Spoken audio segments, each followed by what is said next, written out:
তুই সিকান্দার মাস্তানের চিনিস? এই আরে একটু বুঝাই। আমার সিকান্দার বসকে তো চিনিস না।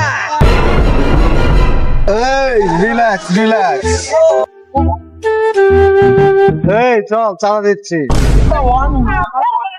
কি বাবা ডিপজল খাতে স্যার আপনার টেবিলে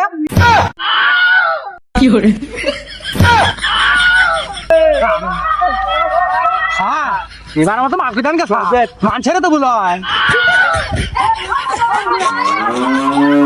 এই কি বললি সিকান্দার? এই গুড়ে গাড়ি তো তোল।